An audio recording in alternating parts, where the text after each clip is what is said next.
Welcome to How to Talk to Kids About Anything with Dr. Robyn Silverman, a podcast loaded with practical tips, powerful scripts, personal stories, and simple steps to make even the toughest conversations easier.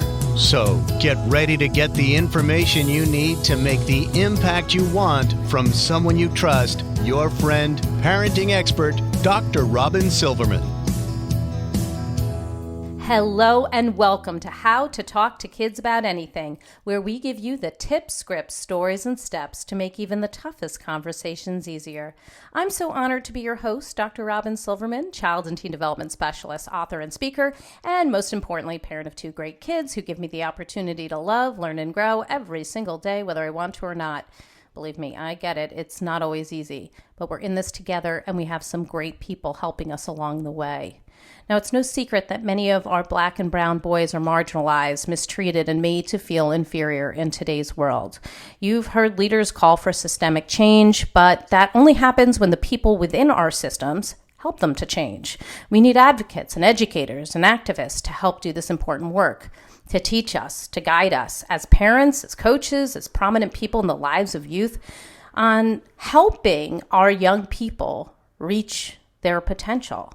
There are some uncomfortable conversations that have to occur about racism, about inequality, about social justice with those young people who are on the receiving end of these inequities, as well as those who are the peers, the friends, the teachers, the parents, those people who have to be alongside people and watch or do something when they see those inequities happening every day. How do we talk to our kids about equity and social justice?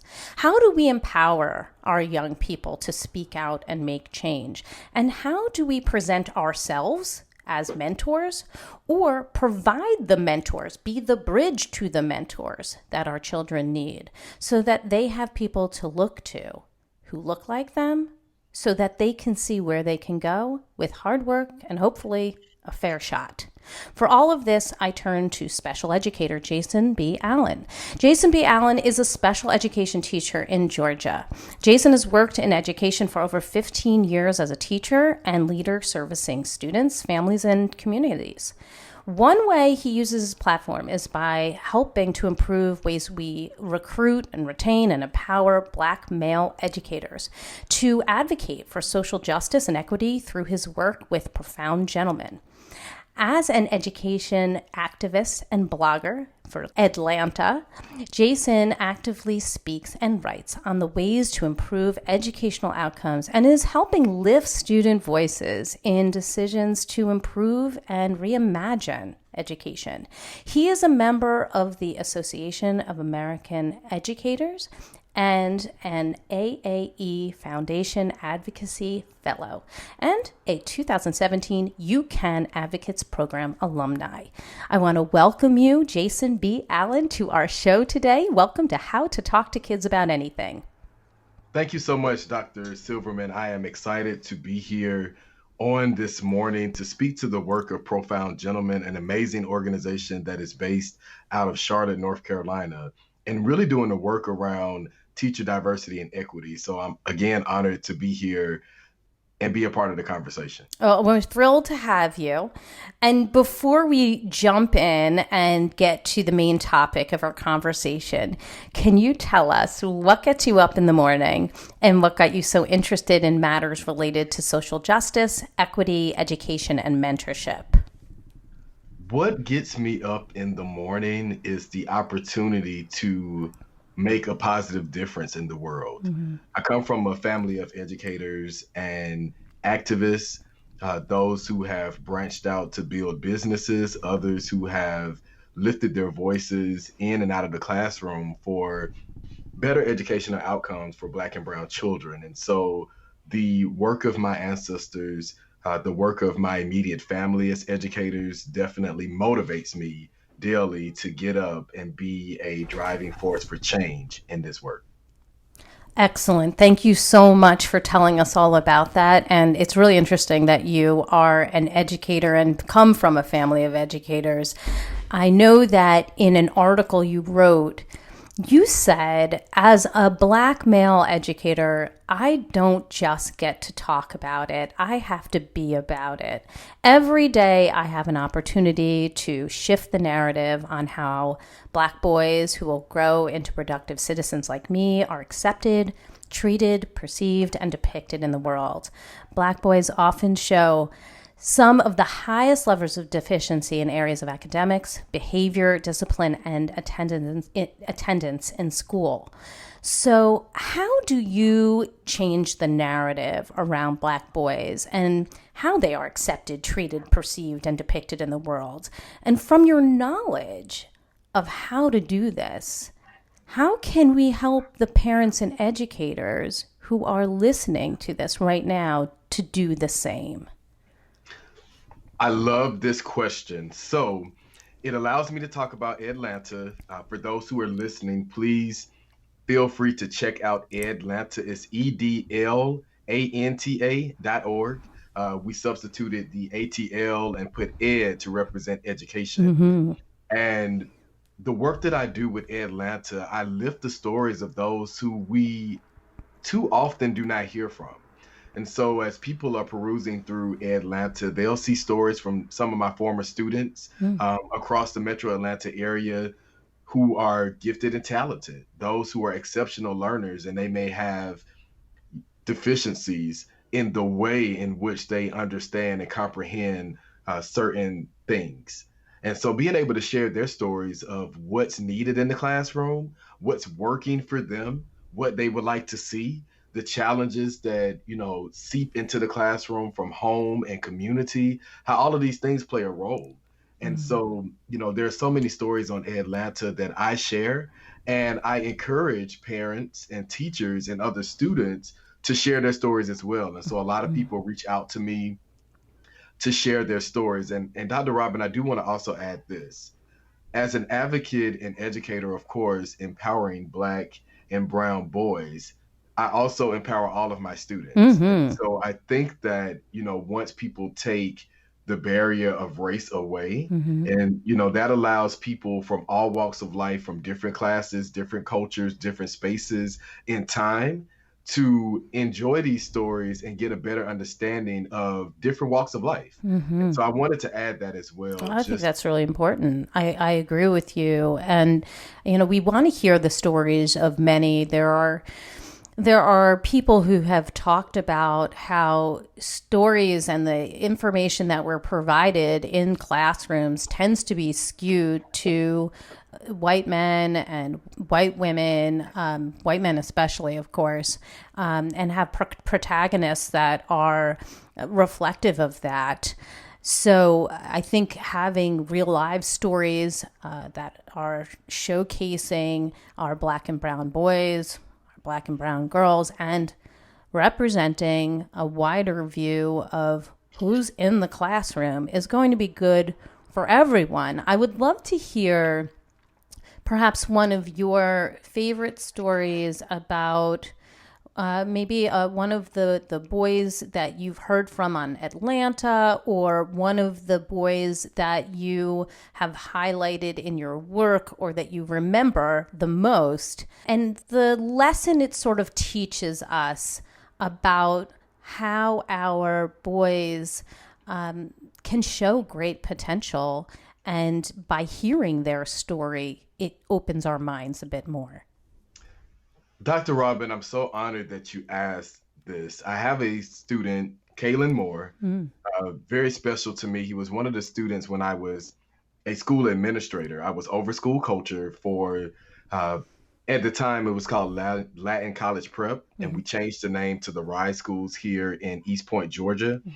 And, as I was leading discipline, we all know the data around Black boys specifically in public schools and the struggle with discipline, policies, also cultural dynamics, et cetera, so forth. Kaylin was one of my students who I remember in transitioning from the school and going back into the classroom to teach special education. And as I was at my new school teaching, he reached out to me and wrote this amazing letter that I published on Atlanta. It was also published in the 74, which is an amazing educational organization that shares publications from students, teachers, parents, educational leaders. Mm-hmm. I think about Kalen because he is such a great example of how building relationships with our students makes positive change and it enables better educational outcomes. Kalen is currently working in high school. He has used a lot of the things that I have taught him as a teacher to work with younger men who are in programs and organizations that I support, that he uses his skills to mentor them in a way to give back. And so Kalen also accompanied me to a rally here in Georgia at the Capitol about a month ago now, where he was interviewed by the news Mm. and spoke so well about why we need to cancel standardized testing for this year. And he was able to speak on behalf of his peers and even his teachers who have definitely had a hard time during the pandemic. So I would definitely highlight Kalen, his voice and his story. You will see a couple of things on Atlanta that speak to the work that he's formerly done and currently is doing in the community to uplift his peers. What do you think it was about your relationship with Kalen that helped him to reach his potential? Clearly, I'm sure he had his own gifts. He sounds like somebody who has incredible gifts and a drive. But I think that for those kids who are perhaps housing some of these gifts but are still looked over or demeaned or made to feel inferior, that sometimes those gifts are tucked away and we don't always see them. And I can say that for kids who are marginalized in all different ways, whether it's because of neurodiversity, socioeconomic status, race, or other things. But in this case, what would you say was some of the strategies you used to connect with somebody like Kalen, and what we can do as parents and educators to make sure we are putting ourselves out there to connect with our students or our children in these unique ways? So, Dr. Robin, I will say it's engagement and how we engage our students. That is the overall answer. Mm-hmm. It sounds very simple, but it's not. For those who are listening, if you have a child that's in public schools, maybe even charter schools, Mm-hmm. that is school choice, non-traditional schools, we know that our government does not invest in public education, specifically in family and community engagement. And so I had the opportunity to go to Harvard's College of Education and get my certificate in family and community engagement. And that, under the leadership of Karen Mapp, helped me to reach so many students who, quote unquote, will be left behind. And it goes back to how we're engaging the students and how intentional we are about actually doing what we're doing right now and having a conversation on, what are you going through? What do you feel Mm-hmm. about this? Like, how is the classroom or this school impacting you, whether it's positive or negative? And then we lay out the variables. We Mm-hmm. start to do the problem solving. And so the things that they see teachers do in the classroom, Mm-hmm. they can actually see us doing it in real time. And so that's the buy-in. That's how you get students to come into a realm of, I want to take control of my learning and be more engaged and be a better, representation of who I am in and out of the classroom. It is so beautifully said. And I think you're right. And when we start to set that intention and we engage in these sometimes difficult conversations, because we then need to open ourselves up to hearing, when you said that or did that, it made me feel like this, and it's not always pretty. But I think when we have those conversations and we're open to learning from them, hearing them, growing from them, we find that the conversations do become easier over time and more frequent. Would you agree? I totally agree with that. And Dr. Robin, I have a resource for those who may be listening. It's from a fellow male educator of color. His name is Demario Fort and Harmon Ford, excuse me. I want to make sure I'm getting his complete last Mm-hmm. name. He's a member of Profound Gentlemen, and we recognize in the 2% of male educators of color in the nation that there is definitely a need for more social emotional support for children of color in public schools. His company's name is Speak Light. People can visit their website at speaklight.org. They have an amazing success book. It's a guide to success. And it really is motivational for middle school and high school children, regardless of what creed, ethnicity, race, etc., that they come from. It's an amazing tool. It was designed by a male educator of color to specifically address some of the challenges that schools are having with reaching children, and they just don't have the resource. So I wanted to share that resource. I've used that with my students. It's also helped me a lot with students that are battling anger, depression, isolation, et cetera, so forth in schools. Well, we will be putting all of those resources that you provide on the show notes of this podcast online, so anybody can get those, because of course many of our listeners are running out the door, listening in the car, taking us on an exercise walk. So don't worry if you're not, with pen and paper. We will have all of that in the show notes. Now, I want to pick up on something you just said, and you've noted this in your writing before too, that Black boys don't often have a teacher standing in front of them that looks like them. How important do you think it is for Black boys to have an educator, a mentor, a guide, or a model who does look like them? And what advice do you have for our families, I'm going to say of color, not just black families, but families of color who are listening in on how they might access a mentor if their boys don't have one in their lives who do look like them, and what should we be looking for in a mentor? Dr. Robyn, I want to not play devil's advocate, but I want to go in a direction that may cause people to think differently. Definitely believe that children need to have representation in the classroom, but they also need representation in those areas that impact the classroom, such as school boards and state boards that create the curriculums and the pipelines that teachers come through.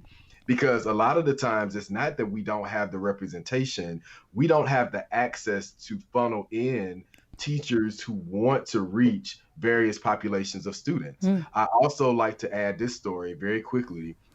When I came through middle school, middle school can be a very challenging time for students. Yes, it can. So my parents, my mom being an educator, my dad being an entrepreneur, I had a white teacher, Miss Thornton. I will never forget her.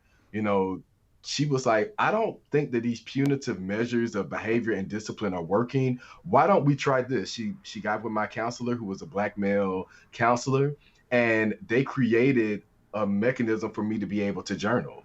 Where I'm sharing that because it took having a counselor that looked like me, but also someone who didn't look like me coming together to provide a resource that worked. And so I would encourage, people who are wanting to go into the field of education, especially parents who may want to lift their voices to advocate for diversity. Yes, we need diversity, but we also need people with kind hearts that can come in classrooms and say, hey, I'm from Buckhead and I have a family member in Bankhead, but I want to reach you where you are. And so that's what I would leave for your question. Oh, love that. And I love the communal aspect of that when we're putting our heads together, we can find some answers that perhaps we hadn't thought of alone, and reaching out to others who may have some additional insight or experience that may illuminate our particular issue at that time.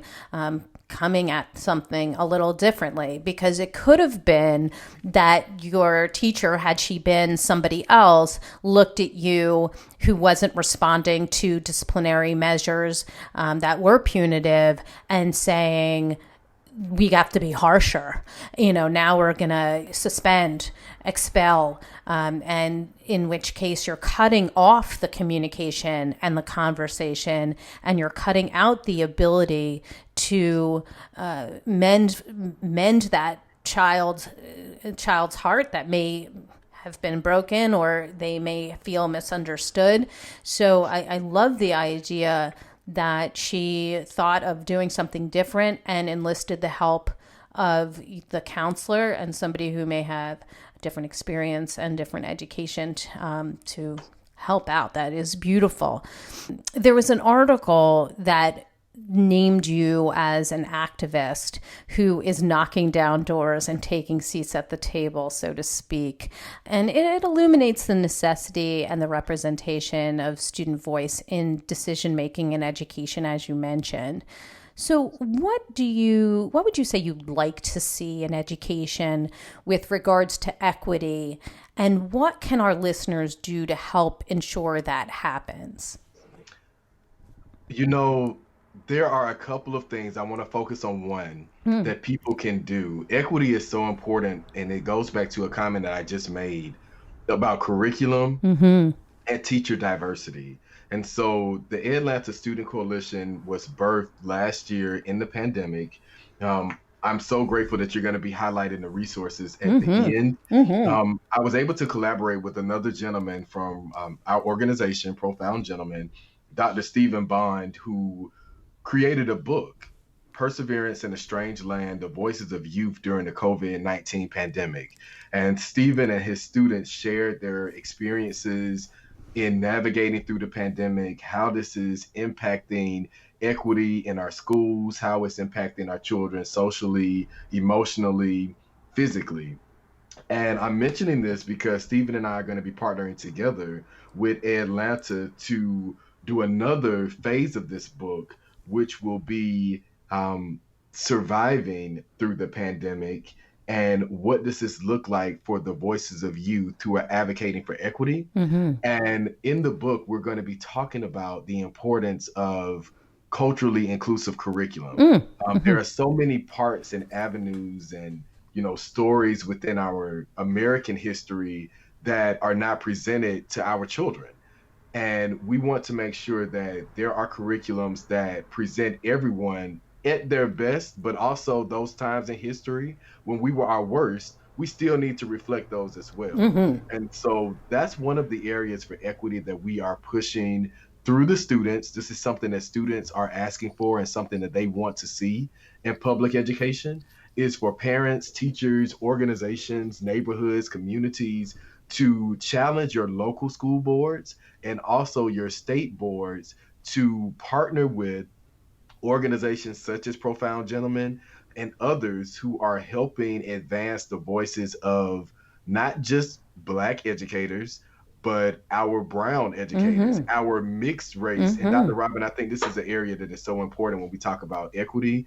What about families that are multicultural? Right. You may have a white mom and an Asian dad. You may have a Black mom and a white father. So how are we reaching those families where they are going beyond just we have one ethnicity that's represented? And so when we think about equity, that's what we're fighting for. That's what we're advocating for. And that's what we're wanting people to join in doing the work. Oh, this is wonderful. And thank you for illuminating that aspect, because of course families are looking more and more different each passing year. I mean, obviously it is a multicultural world, and it is important to represent many different voices.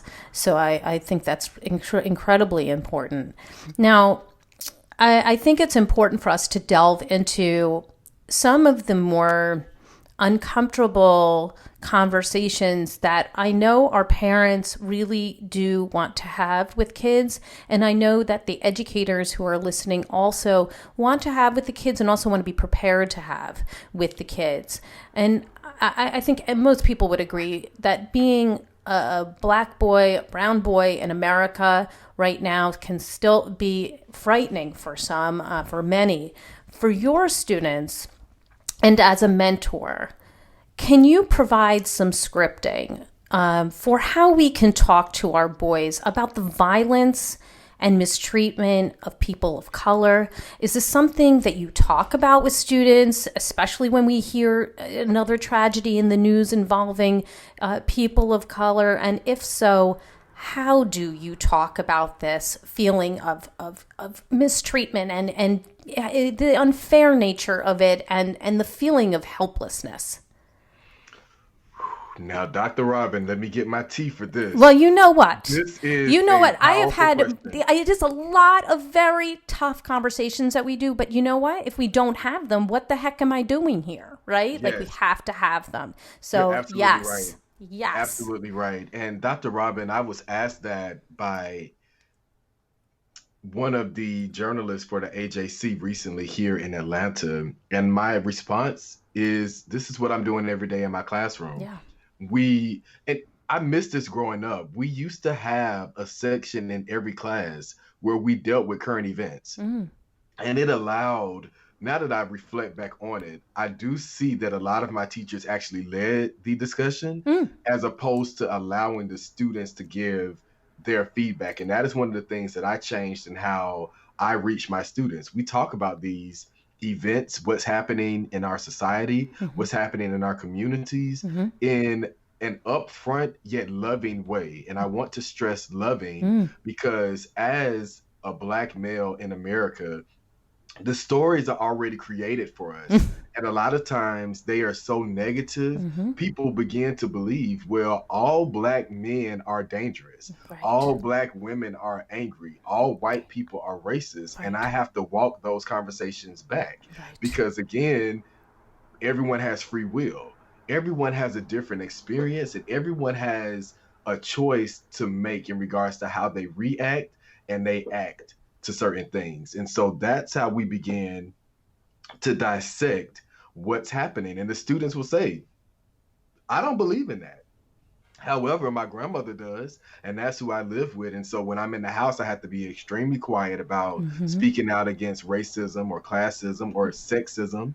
I like to call them the isms because you have other people from different generations, different experiences, different beliefs that, want to a lot of times insert their belief onto someone else. And I feel like with this generation, if we give them an opportunity to voice how they feel and then embrace their opinions, we can begin to see some growth. And so those are the things that I'm doing in my classes, in my small groups, in my mentoring programs to challenge youth in various communities to think differently and not make the assumption that all Black men, all Black women, all white people, all Hispanics are bad, and looking at the people committing the acts and how can we hold them accountable. I mean, I think all of that is extremely important in having these conversations and knocking off those absolutes, because when we speak in absolutes like that, we get absolutely nowhere. So let's put ourselves in your classroom or in your office, and a child says,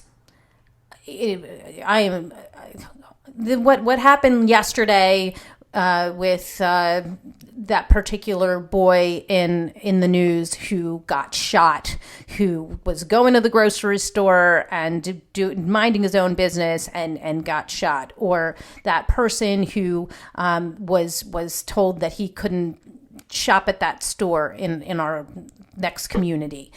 And you're bringing forth that particular current event. What is the initial thing that we say when they bring forth this conversation? Other kids are joining in. Yes, unfair, disgusting. I hate these people. Da da da da da, and they're going on about their frustration, of course.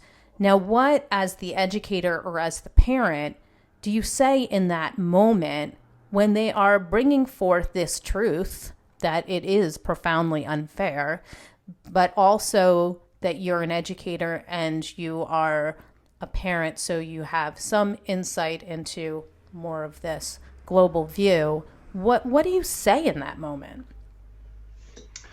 I think back to my great grandmothers. I think about Dr. King and so many who have influenced me.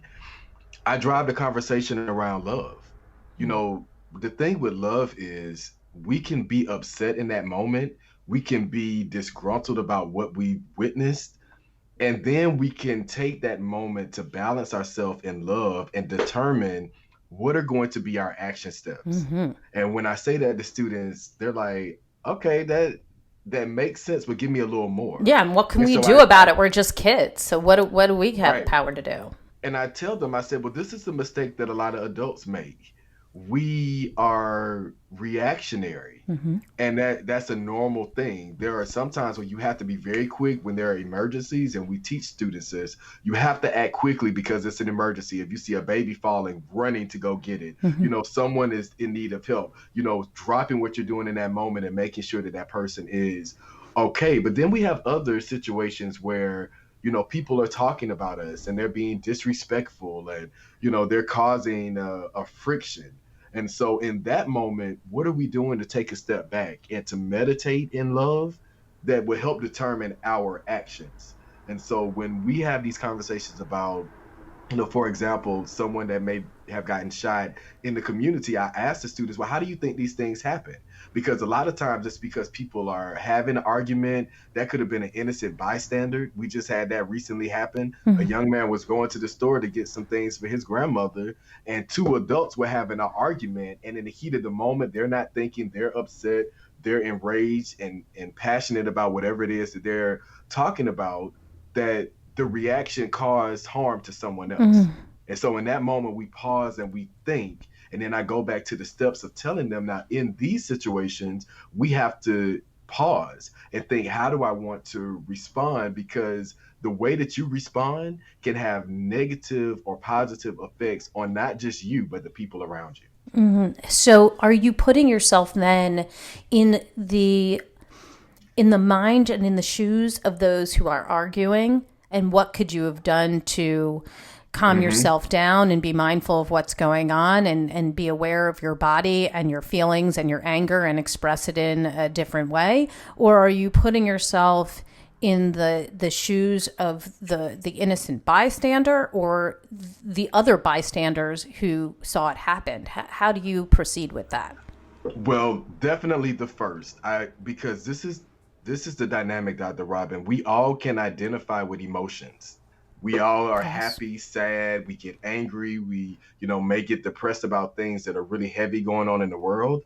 And so that's a way for me to connect with all of my students, wherever community they may live, religious beliefs, et cetera, so forth. Everyone can connect to that moment. And so in that moment, I go back to those steps. So now think about the people that were arguing that caused this horrible fate of this young man who innocently was just walking by to get groceries for his grandmother. And then they sit and think about, wow, I remember when my mom is, out and she's arguing with someone because they parked too close to the car. And what role could I play? Like, hey, mom, it's okay. The car didn't get, scratched. Let's just, nod and keep going. So it doesn't become something that could be detrimental to others. And so I give my students those times to reflect, so that we can use the cautionary tales of others to help eliminate those situations from happening in our own lives and in our community. I think that's great. Right now, I teach a character education curriculum. I write a character education curriculum called Powerful Words, and we're doing 3 units right now: January, empathy; February, self-control; and March, we're doing anger management, and they all build on each other. This is something that there's a different word every single month, but after school programs use it to talk to kids, and it's scripting for teachers and projects for the kids. And what you're talking about really resonates right now with me because of that. Right, was just put out the new curriculum on self-control, and we're teaching kids to identify what's going on in their bodies, prior to when they act on whatever impulse or whatever thing is going on. So, where do you feel it when you're starting to get frustrated? How can we put ourselves in another person's shoes so that we can be more empathetic in that moment, being mindful of your, mounting frustration or your rage, and how can we help that subside in a productive way without stuffing our feelings and then obviously getting more frustrated and then having an explosion.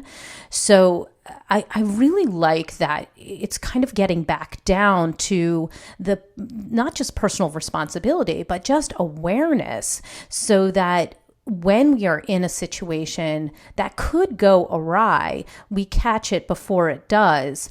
And when one person in that situation, now here we have two people arguing, when one person is staying calm, it can't escalate to the point that it might have if both people were unaware of their emotions and allowing it to mount and mount and mount until the explosion happens. Would you agree? I totally agree with that. And I'm also excited about the curriculum that you're teaching. Yeah, it's important to get down and strip it down to character. Of course, it's all about people understanding that, yes, it has a lot to do with themselves, because that's honestly the only thing that we really have true control over. But I would imagine that your students might push back and say, all right, well, if I'm, keeping myself calm and I'm aware of empathy and self-control and anger management, well, what about the responsibility of all these other people who, even if I'm staying calm, go off the deep end and do horrible things? I feel helpless. What would you do to respond to that? Feelings of hopelessness, from what I have experienced, always connect to someone wanting to be heard, someone wanted to be seen, someone wanted to be, appreciated. And when I was a school administrator, that was the most impressive things. The students wanted someone to listen to them. And I said, guys, we need a counselor, because now I'm seeing that the students are purposely getting in trouble to come out of the classroom and come and have conversations with me. And then I said, oh, I'm seeing what you all are doing. So now I started saying, okay, you're in trouble. Now I'm going to have to teach you. So now I moved my desk and my area out in the open space where I would hold what would be called in-school suspension. And I was actually teaching. I said, okay, now I have all of your assignments. That's not correct. You need to start all the way back over. And the kids loved that structure. They loved seeing that someone wanted them to do better, and someone was taking the time to listen to them, but also helping them and, encouraging them. And so for those students that feel isolated, who feel hopeless, we have to go above and beyond making sure that what they need socially, emotionally is being met. And a lot of times, Dr. Robyn, that transfers over into the work that we do in the communities and in the household. Yeah, you had mentioned in an article that, you've spoken about handling many disciplinary cases. I mean, as you're mentioning here, and you actually said this was really shocking to me, more than 89% of the cases dealt with biased policies that suggested harsher punishments for disciplinary reasons. Many of the victims of the unjust consequences were Black and brown students.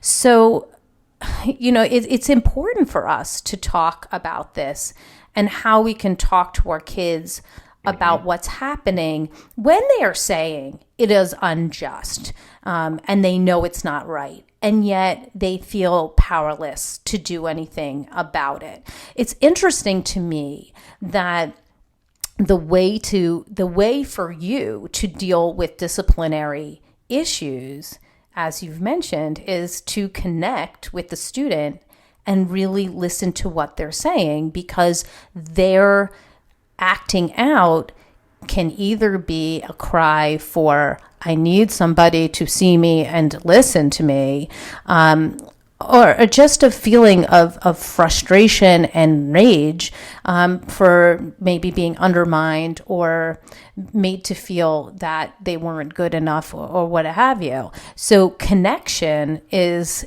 really the recipe for success here. Isn't that right? That is absolutely correct. Absolutely. Okay. So, interestingly, we often, when we're talking about equity and race, we're focused on the issues that we've just discussed. But I would love to get a little bit more nuanced here, because as a special education teacher, I would love your perspective as how any of this may be more difficult for children who have special needs and are also people of color. It seems to me that they have a harder job here getting through life, because now they have special needs and can be judged due to those and needing extra assistance and modifications to succeed and reach their potential, as well as they're people of color and people are judging them for those reasons in a negative way. What's your view on that?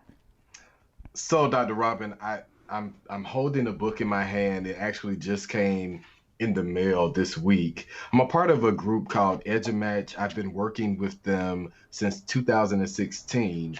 It's an anthology of educators across the states. It's called Snapshot in Education, and we share our stories and experiences to reach parents, teachers, educational leaders across the spectrums.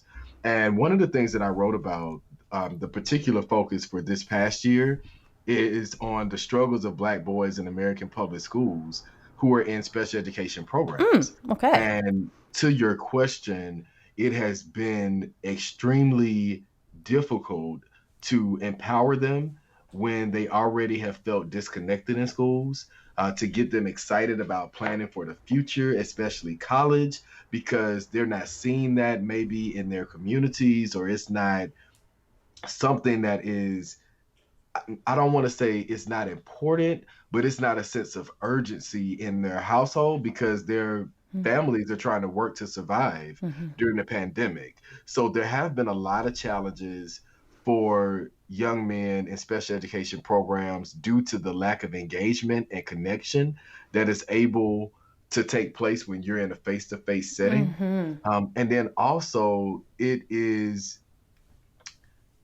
the learning styles. And I wanted to, end on this. One of the things that I have found with working with children in special education programs is that a lot of times the teachers are not teaching to their learning style, and parents are not even familiar with that pedagogy. So they don't even really know how to reach their child at home in regard to their learning style. And so that has been a big challenge during the pandemic for children, especially those who are exceptional learners in special education programs. Well, give us an example of what that would mean in terms of, let's say a child has a particular learning style that would need some alterations in the way that information is taught or is provided so that a child could succeed.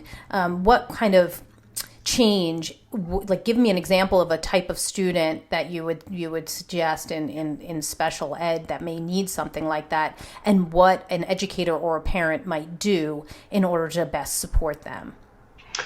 My overarching answer is going to be patience. I have a young man that has 2 hearing aids, and that's extreme because most of our students normally have, if they have any impact with hearing, it's with 1 hearing aid and not 2. And so of course that makes it a little bit more extreme. It also impacts speech. Right. And so of course speech is something that we do in person, and we've been very creative in how we're reaching the students virtually. I wanted to use this student in particular that has a double hearing aid because you have to be extremely patient. There are times when, and then also parents that are listening, we all know that adolescence is a very strange land No for kidding. children.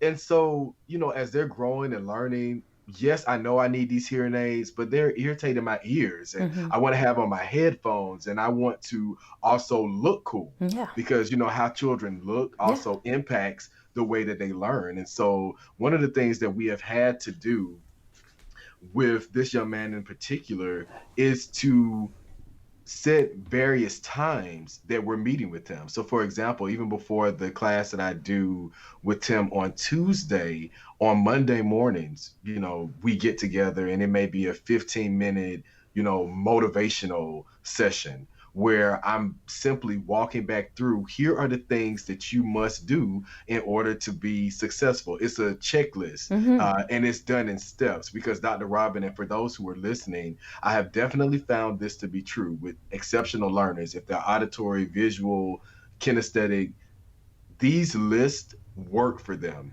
So I No bullet kidding. things out. First, make sure you have your hearing aid. Two, make sure you have some water near you because that water helps bring down anxiety. I know a lot of people don't. I believe in the power of water. I've seen it work with students. Letting students have a water bottle, it calms them down. It makes them not be so fidgety. And so when you go through these steps and they're able to remind themselves, it also makes them feel like, okay, I'm a grown up, not an adult, maybe a young teen, but I have some responsibility, right? Because here are my steps that I have to follow. And so those things, creating a strong routine and being patient, are things that parents and educators can do to reach those that have exceptionalities in the way that they learn.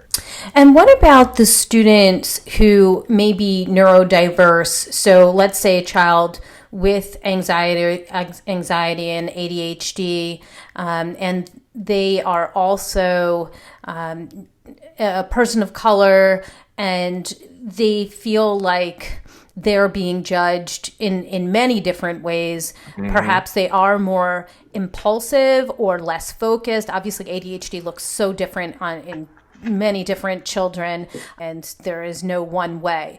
But how can we best support our neurodiverse kids of color who may be being judged in a variety of ways so that they can also be successful in a school environment and, frankly, in life? Dr. Robyn, I am loving the questions on today. Let me give this answer. Affirmations are so important. I wish that you all could see my office space that I've turned into basically a studio. I took pictures from my classroom, motivational sayings that would really get my students focused and going. Those things create a different culture. And it starts there, especially with those children that have exceptionalities, because if you eliminate the possibility of failure, not error, but failure, then they have more stake in the game. They feel like, okay, this is obtainable because a lot of children know that they have a deficiency or they learn differently because they're experiencing it. So it's always in the front of their mind. And so what I would leave with everyone who's listening is that make success possible because success also can look in different ways. And so if you start off with affirmations, it makes a world of difference in students that have ADHD, ADD, EBD, et cetera, so forth. It really, really does make a huge impact if you start off with affirmations and you make success possible. Yeah, I would say that, those affirmations become more than just pictures on the wall. They become mantras that are adopted by each student in a different way. And so when you have them around your home or around your school, and the children are reading them every day, and they may even walk past them and not even realize that they're reading them, that once they become mantras and they're adopted in your life, the I cans and all of us have special gifts and I am fully able, that those kinds of messages that are seeping into our brains become guides for us as we are starting our work. And the parents, I just want to highlight this, but parents and educators can then take those affirmations and repeat them themselves in voice. The more that our ears hear them, the more that our eyes see them, they become part of the way that we think. And even if we're sort of feel like we're lending them at first, eventually they're remembered and they're seeping in, and they associate those words not just with what's on the wall, but what's in their heart and what's in their brain. Wouldn't you agree? I totally agree. I totally agree with that. It does make a world of difference, especially in having been an administrator that led culture, and a lot of these areas connect to this.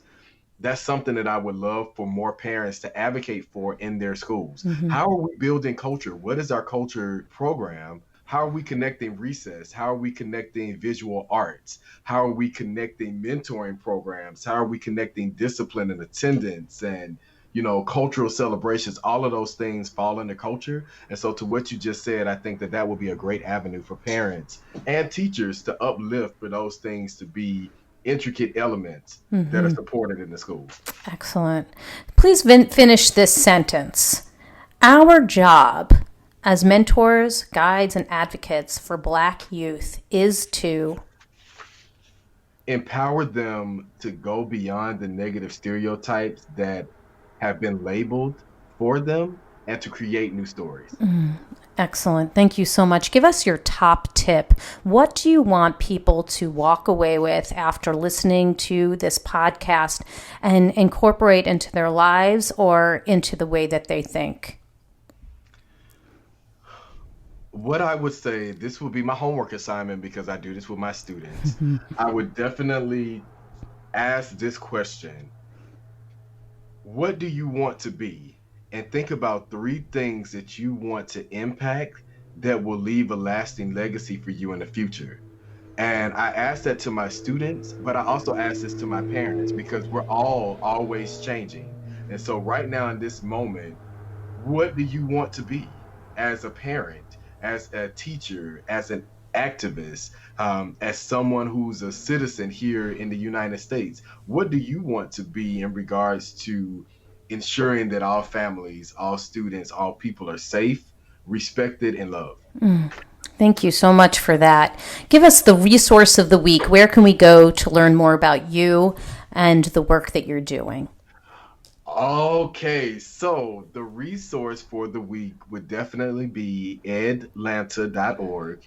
That is how people can connect with me and also see the stories from the amazing students that I'm working with, and also some of the organizations that I'm supporting, such as Profound Gentlemen, who are leading the work in regards to improving teacher diversity and equity in our schools. So you will be able to connect to Dr. Bond, who I mentioned earlier, Profound Gentlemen, Demario Hartman Fort, and so many other resources that I'm using in and out of the classroom.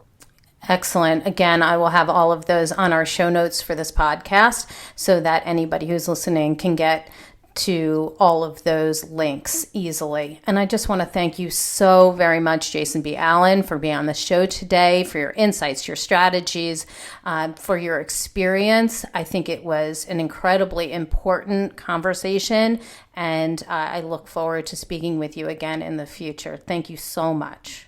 Thank you. Thank you, Dr. Robyn.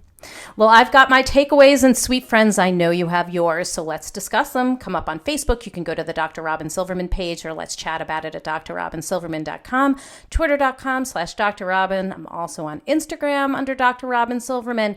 And if you love this podcast like I did, I hope you'll go up to iTunes and rate and review it so others can learn more about Jason B. Allen and his strategies and his insights and be able to use them in their own homes. The more we get educated about equity and social justice and how we can best help our Black and Brown students, we can help all of our students rise and reach their potential. I truly appreciate it. That's all the time we have for today. My fellow parents, leaders, and educators, thank you so much for tuning in to How to Talk to Kids About Anything. For more information on books, articles, speaking engagements, or curriculum, please visit drrobynsilverman.com. There's so many great podcasts up there, and the show notes to this podcast will be up there as well. I look forward to weathering the storms and enjoying the sunny side of life together.